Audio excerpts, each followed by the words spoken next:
Buenas. El día de hoy vamos a resolver el problema PS 4.3 del libro Fundamentos de Programación Piensa en C, respectivo al capítulo 4 de funciones. ¿Qué nos dice ese problema? Simplemente que al recibir un dato, respectivamente un número, calculemos su respectivo factorial. ¿Qué es un factorial? Voy a explicarlo brevemente.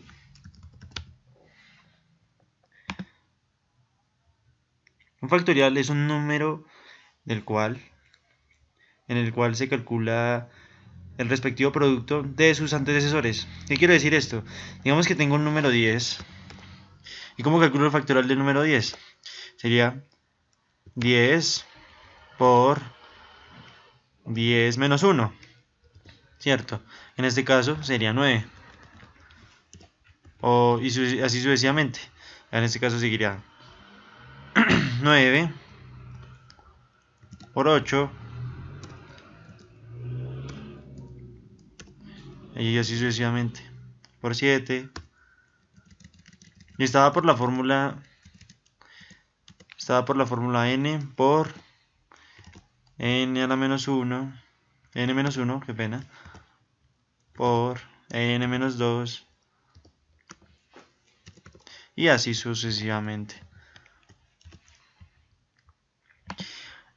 Y vamos a implementarlo en los tres lenguajes indicados, que son MATLAB, Python, Java y en pseudocódigo. Vamos a iniciar por Python. Y previamente desarrollé el código porque al implementarlo, desarrollarlo en el presente, pues resultará en un video bastante largo.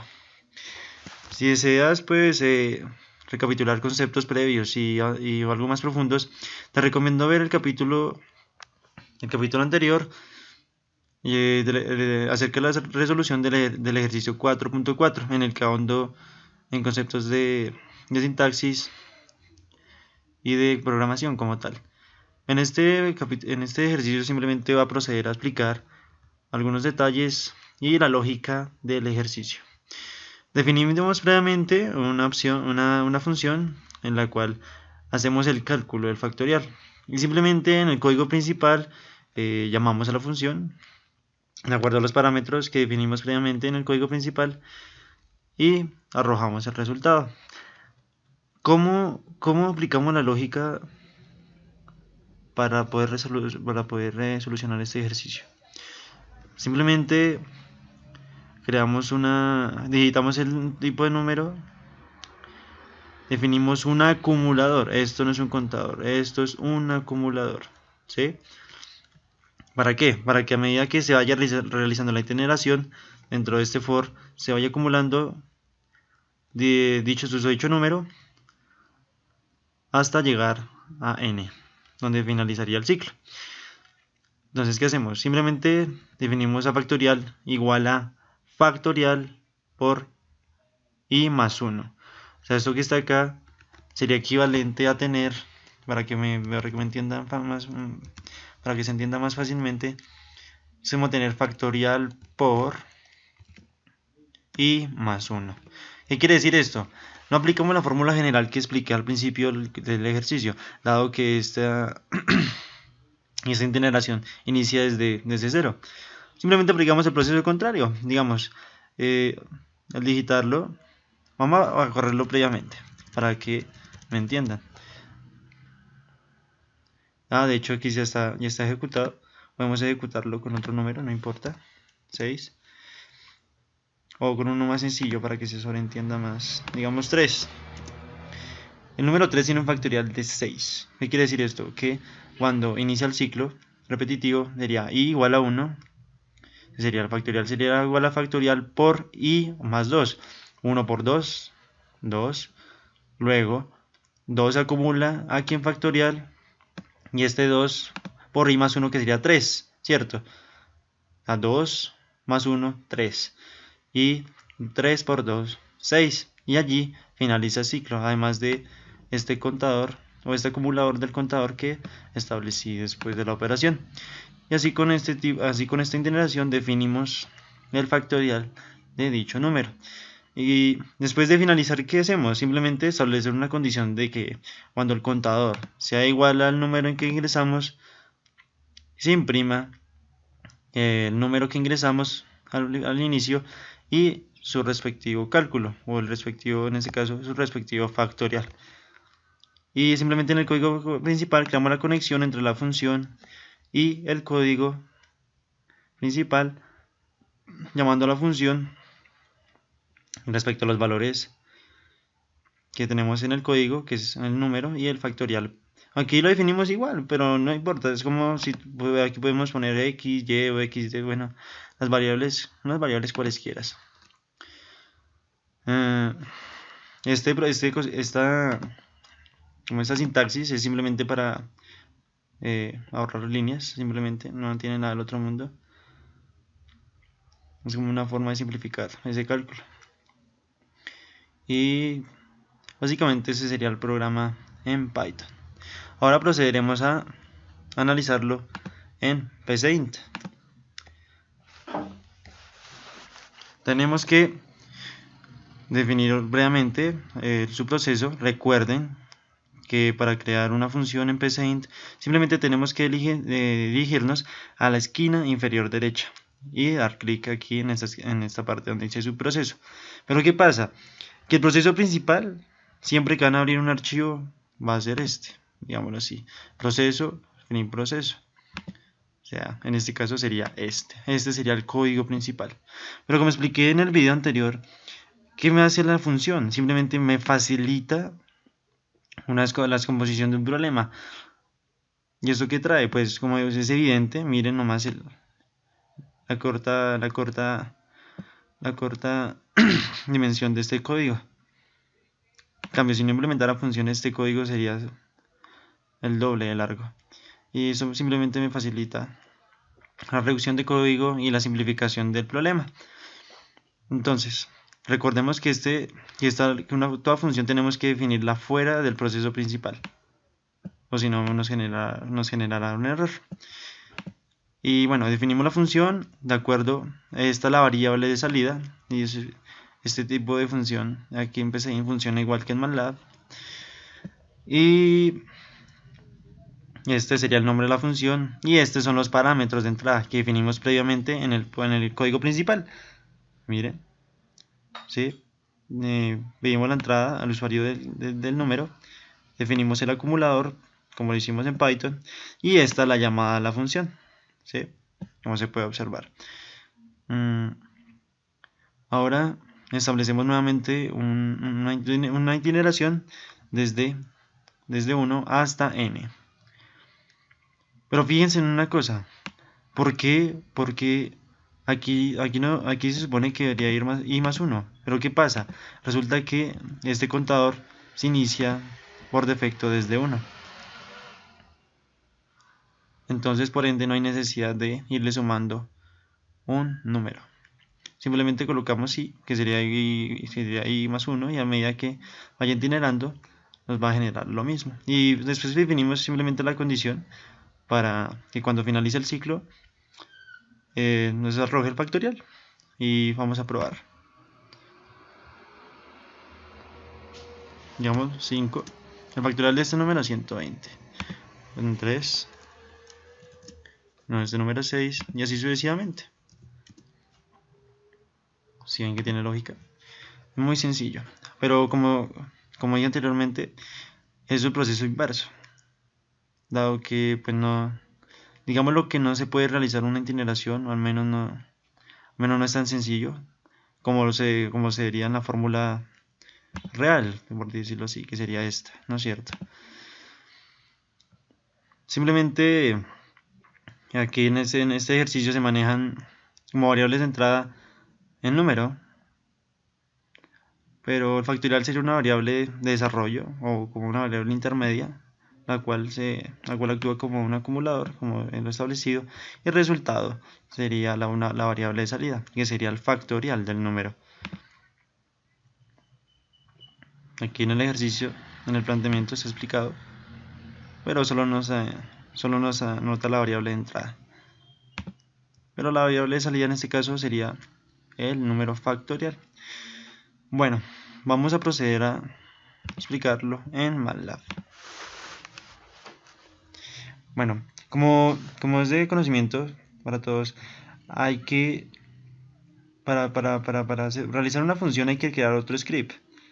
Simplemente se procede aquí a new function. Y es un script más realmente, pero lo caracteriza es que nos implementa la plantilla, que como serían las funciones, podemos observar acá. Simplemente automáticamente nos genera la plantilla. Donde observamos que este parámetro de acá sería la variable de salida, o lo que se va a salir de esta serie de sentencias o de instrucciones, es decir, el nombre de la función, que generalmente debe ser debe ser el mismo con el que se guarda, porque si no habría un problema de simetría y no ejecutaría. Y aquí finalmente irían los parámetros de entrada. Establecemos la itineración igualmente, donde i vale 1 hasta n. Establecemos el acumulador, ya está preestablecido en el código principal, que es este. Miren, miren lo que una función simplemente me reduce. Son solo 3 líneas. Parece absurdo, pero sí. Y establecemos la itineración igualmente como en los programas anteriores. Y aquí funciona igual que en PSeInt, observen. Porque simplemente definimos desde dónde inicia, de acuerdo a qué valor de crecimiento.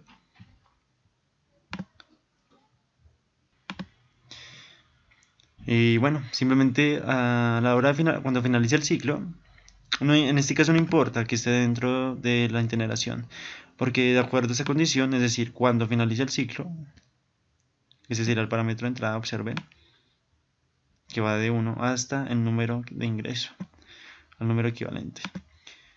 No habría problema. Pero si viniéramos una condición en la cual el contador, en este caso i, fuese menor al número que ingresamos, se generaría, digamos que no un error, pero sería algo como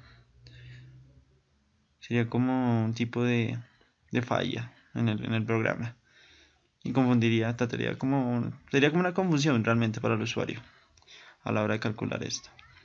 Es preferible, sobre todo en programas en el que hay mucho código, evitar este tipo de alteraciones para evitar confundir al usuario. Y bueno, simplemente mandamos imprimir esto, y en el código principal solamente tenemos que llamar a la función y ya está. Vamos a corroborarlo. Previamente ya lo había corroborado, así como pueden observar. Sí, no bacterial de menos 5, sí. Está perfecto. El de 4, el de 3 y así sucesivamente. Bueno, ahora procederemos a desarrollarlo en Java.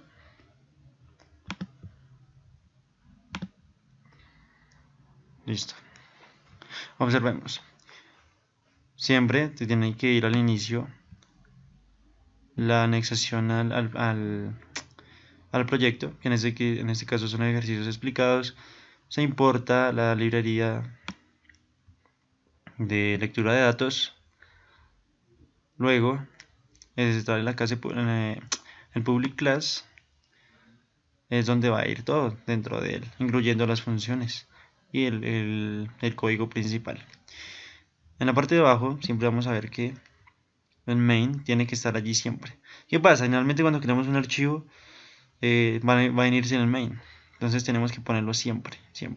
Aquí abajo siempre va a ir el nombre del archivo como tal, o de la clase, de acuerdo a esta sintaxis: solución, ejercicio, paréntesis, 2 puntos, o si no nos arrojará error. Bueno, y de acuerdo a eso también se importa el código, el lector, que nos permitirá leer los datos que ya se vayan ingresando. Y aquí se define la función, que vamos a llamarla result, de tipo entero. Recuerden que en Python, qué pena, en Java hay que además del nombre de la función, hay que definir el tipo de dato que nos va a arrojar, o el tipo de dato que la caracteriza. Entonces, tenemos que ingresamos evidentemente las variables, los parámetros de entrada también, siempre hay que definir su tipo de dato, siempre. Y tiene que ser, realmente es mejor manejar el mismo tipo de dato para evitar errores y complicaciones por parte del programa. Luego de esto, recordemos que el corchete no va al lado, como dirían las condiciones generales, sino que se encuentra debajo de la llamada de la función. Luego de esto creamos la variable, creamos el ciclo repetitivo con la itineración respectiva, y nuevamente tenemos que definir el tipo de dato del contador, que en este caso sí, no es cierto. Definimos el tipo de dato del contador, definimos la itineración, o sea, de dónde hasta dónde, y el tipo el tipo de avance en la itineración, ya sea en incremento o en retroceso. Y luego definimos el acumulador, que ya estaba previamente llamado de acuerdo al código principal. Aquí está previamente definido, como se puede observar. Lo llamamos en la función y ejecutamos la operación, pero fíjense que aquí sí tenemos que definir que el contador se vaya creciendo de 1 en 1, no como en Python, como en PCInt y en MATLAB, automáticamente el contador asimilaba esta posición. No, aquí hay que definir la forma de incremento para que se ejecute de la manera correcta, ¿sí? Luego de tener esto, simplemente finalizamos la estructura. Recuerden que siempre es con los corcheticos, después de la condición y al final de la misma, pero en diferente sentido. O sea, digamos acá sería corchete hacia adentro y aquí hacia afuera. Y recuerden que igual que en Python, aunque en Python no es obligatorio, siempre hay que retornar la variable o almacenar la variable de salida. Como dije, en Python no es obligatorio realmente, pero en Java sí es obligatorio. Ya hace parte de la sintaxis y el modo de ejecución del lenguaje. Guardamos, almacenamos la variable y aquí en el código simplemente llamamos a la función en base a los parámetros. Aquí los definí igual, tanto en la función como en la llamada de la función, a los parámetros. Pero pues como me expliqué en el video anterior y en los pasos anteriores, simplemente yo puedo llamar a variables con unas variables cualesquiera.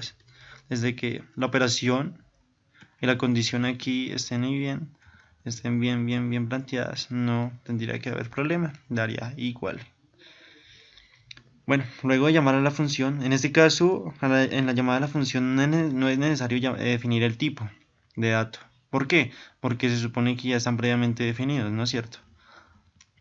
Los tipos de datos o los parámetros de entrada ya están previamente definidos en el comienzo del código. Y simplemente imprimimos el resultado del cálculo. Vamos a ejecutarlo. Run file.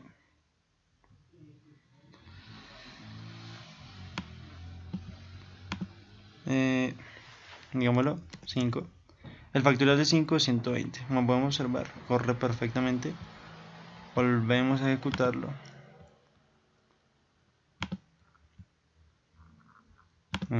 No sé, 6. Y como podemos observar, el cálculo es idéntico respecto a los cálculos de los otros lenguajes. Y básicamente de esto consta la lógica de este ejercicio. ¿Qué es lo importante de este ejercicio? Definir previamente el acumulador, que debe ser 1. ¿Y por qué no 0? Se preguntarán. Porque el momento de realizar la operación estaría multiplicando esto y me daría 0, ¿no es cierto? Dado que no estoy generando un incremento en el factorial, solo me está guardando el resultado de esta operación. Entonces por esto no debo definir nunca, en ningún caso, a un acumulador como cero. Y más si va a realizar una operación con el mismo. O podría declararlo como cero y declarar en la función o en la estructura donde lo coloque con un incremento. O definirla con otro número para que no genere este tipo de error. Pero un acumulador nunca se va a inicializar en cero. Los contadores siempre se inicializan en cero. O bueno, dependiendo del tipo de integración que desee realizar dentro de una estructura repetitiva también. Eso es relativo, ¿no? Pero el acumulador siempre va a ser igual a 1. O es diferente de 0, definámoslo de una mejor manera. Bueno, como les dije anteriormente, si desean profundizar más en ese tipo de ejercicios, les recomiendo ver el video anterior, en donde resuelvo el ejercicio 4.4, donde se realiza un análisis y una programación mucho más profunda y analítica, donde se recalcan muchos más términos y conceptos. Bueno, espero que les haya gustado, que lo hayan disfrutado y que sobre todo hayan aprendido de esto y hayan buscado lo que necesitaban. Recuerden que la programación es un camino muy denso, es muy complejo, pero básicamente el camino del buen programador es como un while, hay que hacerlo todos los días, no hay que dejarlo de hacer nunca, literalmente hay que tomarlo como un hobby fuerte para poder triunfar en este camino, para poder tener un éxito decente, por decirlo de alguna manera. Bueno, espero les haya gustado, lo hayan disfrutado y hayan aprendido, que es lo importante. Hasta luego.